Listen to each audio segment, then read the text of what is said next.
Beleza, galerinha? Olha só, finalizando mais um vídeo, né?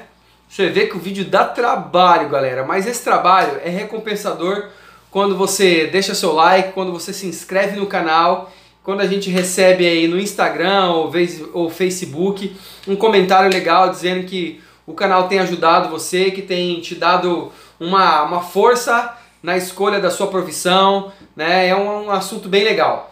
E aí esse vídeo de agora, cara, chegou a era dos doutores, cara. Nós estamos ficando muito chique, viu? Nós estamos ficando muito chique nesse canal, viu? Porque aí nós estamos falando dos doutores. E um dos doutores que vem agora é o doutor Danilo Bertolo. Cara, é tão legal e tão interessante que vai mostrar como é a questão no ingresso das faculdades, você escolher um curso, você fazer o mestrado e você chegar no tão sonhado doutorado.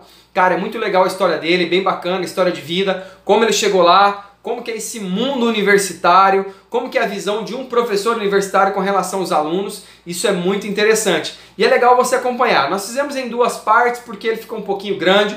É uma conversa bem bacana, né? As pessoas estão ficando diferenciadas nesse canal, né, cara? Olha só, Danilo Costa Bertolo, certo? Graduado em Sistema de Tecnologia. Fora.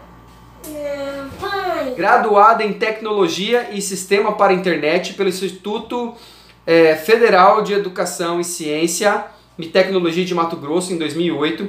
Mestre em Estudos de Cultura Contemporânea pela UFMT em 2012 e doutorado no mesmo programa de pós-graduação, com experiência em comunicação, ênfase em comunicação visual, interatividade, atuando principalmente como diretor de criação, né, professor universitário, e o currículo do cara é enorme. Sem contar que ele já trabalhou na Rede Globo, Rio de Janeiro, né, já fez trabalho também, marketing visual e um monte de outras coisas, você vai lá entender no nosso vídeo, para Coca-Cola, para Volkswagen, para Nike. Então é interessante você ver a história de vida e a chegada, como que é esse mundo universitário, galera, que você tem que acabar escolhendo.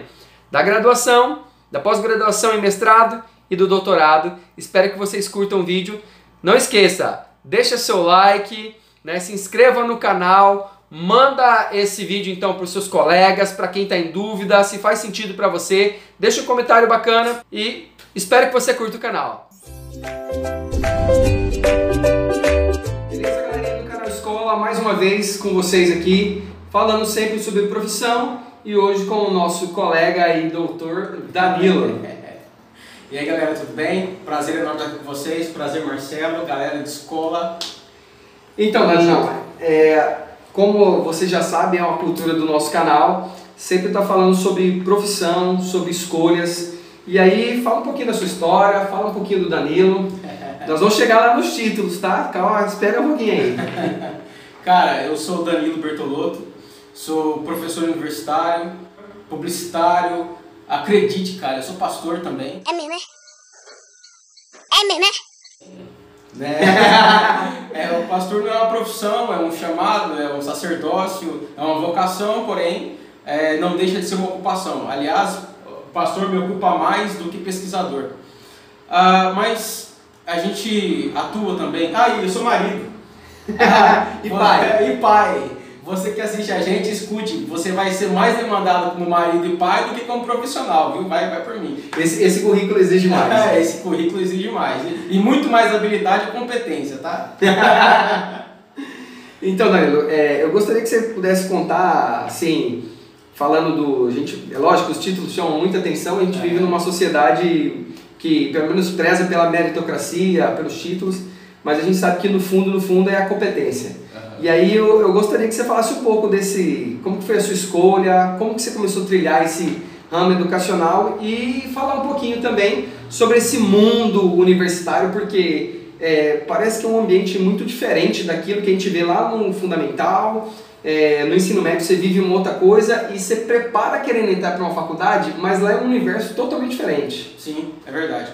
Bom, vamos começar do início, né? Vamos lá. A primeira faculdade que eu fiz foi em Análise e Desenvolvimento de Sistemas para a Web no IFMT, no IF aqui do estado de Mato Grosso. Essa faculdade é uma faculdade tecnológica que durou 3 anos, Eu fui a primeira turma dessa faculdade, logo que abriu eu entrei na faculdade.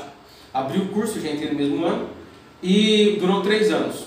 Eu me especializei em design de interfaces, então eu sou um designer de interfaces. Hoje eu atuo como diretor de criação. Como diretor de criação eu já passei em várias agências do Brasil.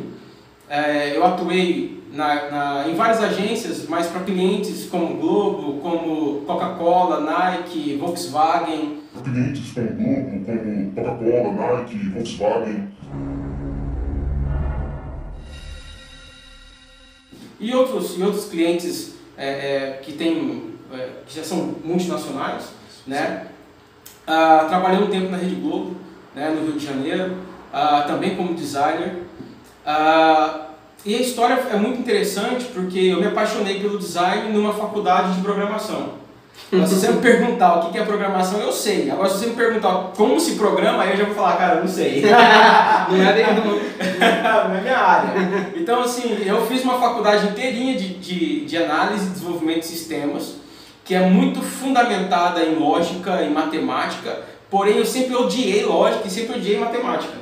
Aí eu pergunto, cara, como que eu me formei na faculdade de análise e desenvolvimento de sistemas? Eu tive que me esforçar muito, foram madrugadas e madrugadas estudando cálculo, né? Isso é aquela mais ou menos aquela paixão que surge com o tempo ou é a necessidade mesmo? É uma pergunta interessante. Na verdade, eu nunca fui, a minha adolescência nunca foi muito uma adolescência vinculada ao computador e à tecnologia. Mesmo porque na nossa idade, um celular, mano, era para quem tinha muita grana. Né? A gente vê uma realidade que hoje o celular, qualquer um tem um celular, cara. Não, hoje os meninos eles pegam os menorzinhos, as crianças, a gente tem filho pequeno, e aí você fala, pesquisa e ele clica lá e fala, né? A gente... Exato. O meu celular, se eu jogasse na cabeça de alguém, matava. O meu primeiro celular eu comprei quando eu tinha 21 anos de idade. Pra você ter uma ideia, cara. Então eu nunca tive muita relação com a tecnologia na minha adolescência. Na verdade, eu até conto na minha tese, né? Eu até escrevo, faço um relato na minha tese dizendo que meu acesso à tecnologia foi um acesso na casa dos meus vizinhos. Né? Meus vizinhos tinham computador, tinha internet de escada e a gente ia para casa deles depois das 10, 11 da noite, que os pais iam dormir pra gente acessar ICQ, conversar no ICQ até as 2 da manhã, porque ninguém ligava e a internet de escada, o telefone ficava ocupado, então a gente não podia usar durante o dia. Né? Tinha que ser de madrugada, senão atrapalhava. E tinha um detalhe, hein? Era por pulso telefônico, por minuto. Então, quanto mais tempo a gente ficava desconectado, mais gastava dinheiro. Então, toda vez que a gente ligava o computador, a mãe do meu vizinho falava assim: ó o tempo, hein? Só 30 minutos. Graças a Deus ela dormia, a gente passava 3 horas da madrugada no computador. Então, assim, eu cheguei nessa faculdade por uma oportunidade. Na verdade, eu analisei o mercado, né? Eu olhei para o mercado, pensei num futuro breve, num futuro próximo, e entendi que em pouquíssimo tempo o mundo caminharia para uma digitalização natural. Então o mundo ia ser digital. Naquela época não era, naquela época era analógico. E aí eu olhei para esse futuro e disse assim, cara, eu não entendo nada de tecnologia, mas a faculdade vai me dar essa habilidade, essa competência e eu vou estudar, enfim. Para você ter uma ideia, no primeiro ano de faculdade, eu pedi um computador para meu pai. Meu pai vendeu um caminhão de vaca, cara. Você vai dizer aí, mas é verdade. Ele mostrou um caminhão de vaca para comprar um computador. Galerinha, você tá vendo que hoje você tá na era digital e tá reclamando, as coisas já foram bem diferentes, né? É verdade. Na época do Messenger era algo... Não, mas né, antes do Messenger. Como que chamava antes do Messenger? Tinha um outro nome. Não é MSN. MSN, isso. MSN. Você não sabe o que é isso, mas procura aí pra você ver. A época do Orkut. É verdade. A tecnologia. Não, e é tão interessante o que você está falando, que a gente tem algumas estatísticas que diriam que, por exemplo, as aulas fora do que é faculdade, mas que no ensino médio e provavelmente no ensino fundamental até, poderia passar para até 2025, pelo menos o ensino médio seria digitalizado, né? Seria digital, né? Web. E com essa quarentena, Tá digitalizando até tudo. o ensino fundamental. Então, galerinha, você tá vendo aí como que é? As coisas vão se desdobrando, mas eu queria que você falasse um pouquinho do seu ingresso no nível superior. Porque vocês vão ver aqui, o cara tem currículo, tá? Presta atenção. Primeiro mestrado, depois doutorado. E eu queria que você falasse, assim, especificamente sobre aquela entrevista. Porque tem muita gente que fica pirado naquela entrevista do mestrado, né? Que dá medo. Explica como que é esse mundo. Tá, vamos lá. Primeiro que não foi a minha primeira entrevista, na verdade, né? Nós temos que nos acostumar em sermos questionados o tempo todo. O mercado é um mercado questionador. Então escute, participe de entrevista, cara. Ah, não vou entrar, dane-se, vai pra entrevista. Ah, não tem currículo, cara, dane-se, vai pra entrevista. Porque na entrevista você vai começar a perceber como a sua alma se comporta sob pressão, sobre esse tipo de pressão. Isso é muito importante. Isso pra mim já era muito familiar, porque minha mãe era professora, né?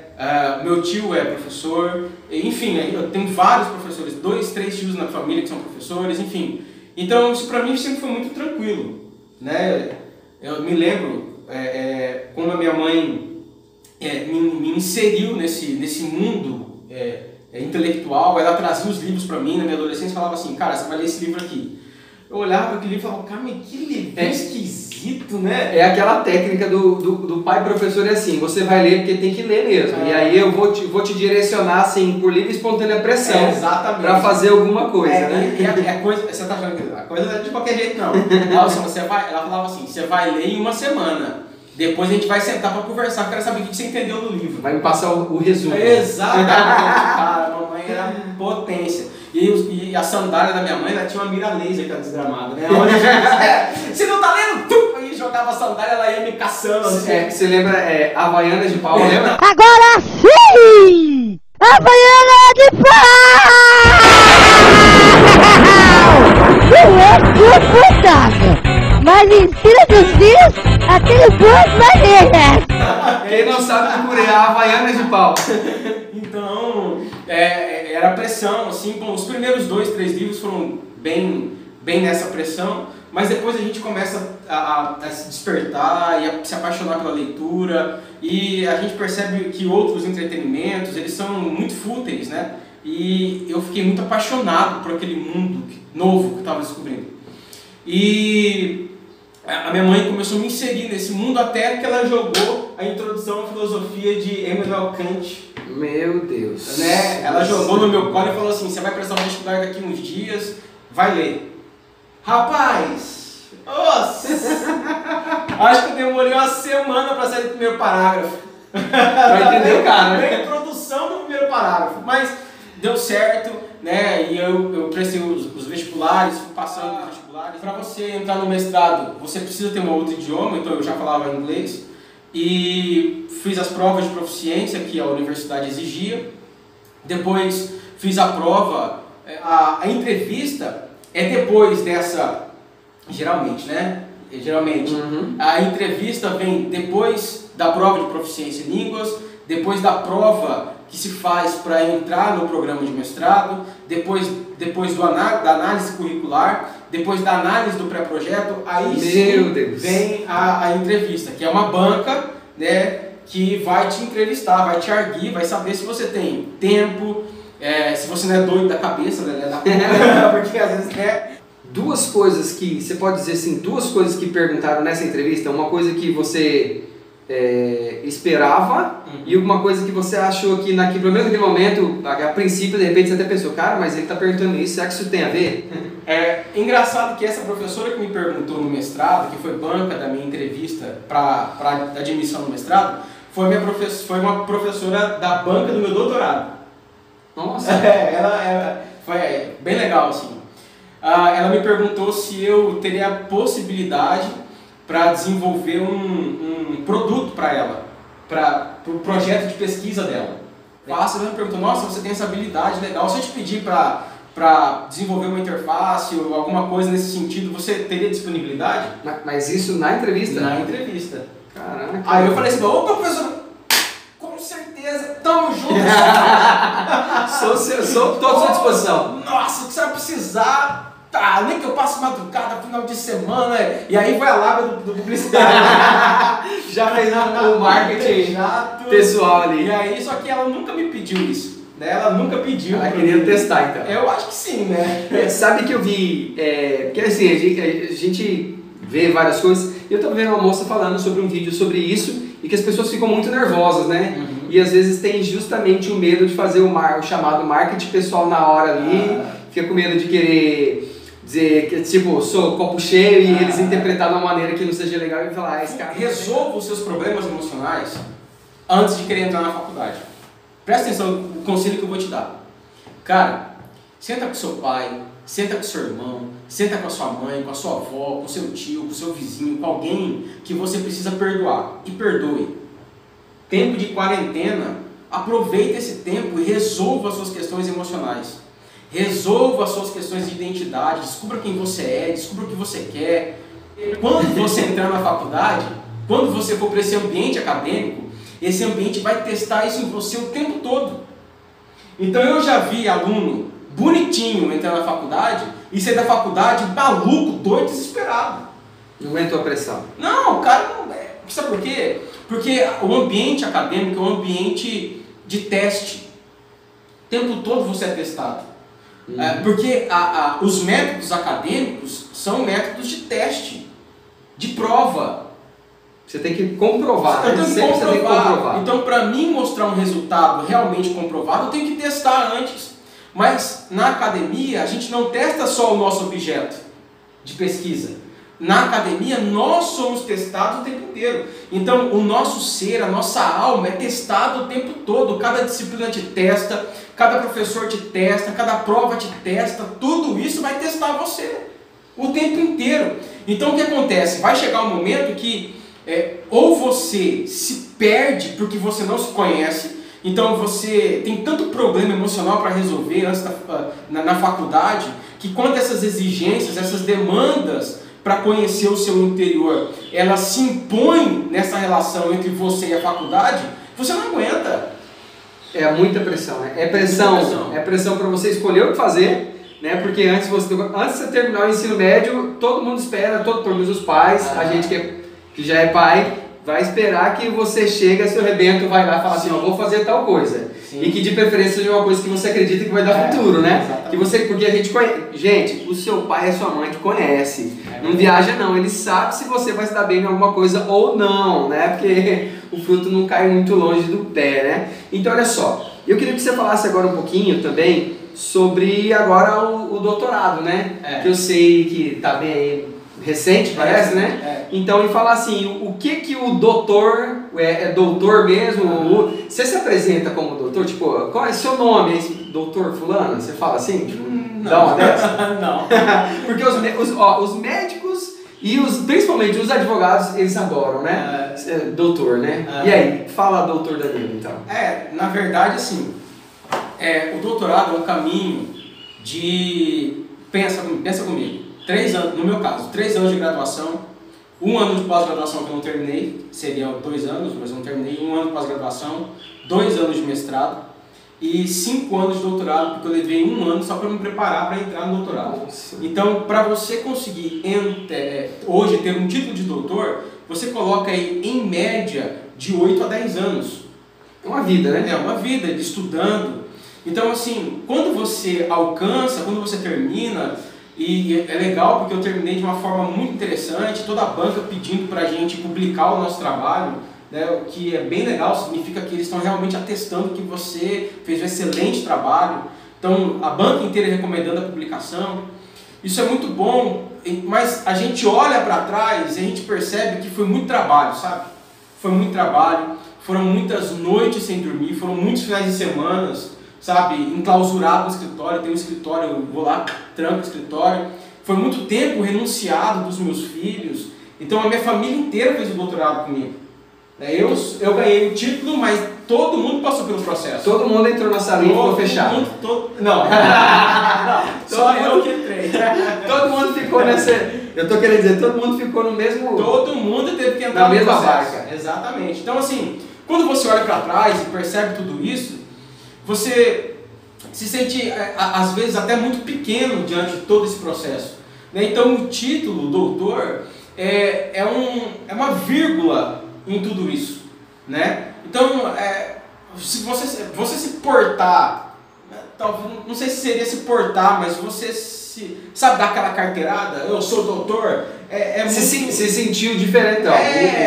Cara, é muito baixo, sei lá, eu penso assim, né? Não que eu não seja, na verdade eu sou, de fato, de verdade, né? Porém, por direito, né? Porém, não é isso que me torna melhor ou pior que alguém, na verdade é um processo da vida. Né? Então, ao todo, vamos falar aqui, vamos fazer um resumão agora aqui. Ao todo, quantos anos de estudo? Tudo. Todas as faculdades juntas? Tudo, ou só uma faculdade? Todas as faculdades, tudo. Desde a sua graduação, da primeira até chegou no doutorado, ponto, estudei. 15 anos. Galera, você tá percebendo que a escolha ela é muito importante? Que você tem que pensar muito naquilo que você fazer, porque a gente sempre discute aqui que uma profissão, você, teoricamente pelo menos, você vai fazer ela por quase toda a sua vida. E a vida acadêmica é uma profissão e é por quase toda a vida também, né? Afinal de contas, gente, 15 anos. Você tem noção, assim, do quanto, é lógico, assim, emocional, essas coisas você já falou, isso é bem desse jeito mesmo. E se a gente pudesse falar, assim, jogar um número de valores, de dinheiro mesmo, você tem noção do que deu nesses 15 anos de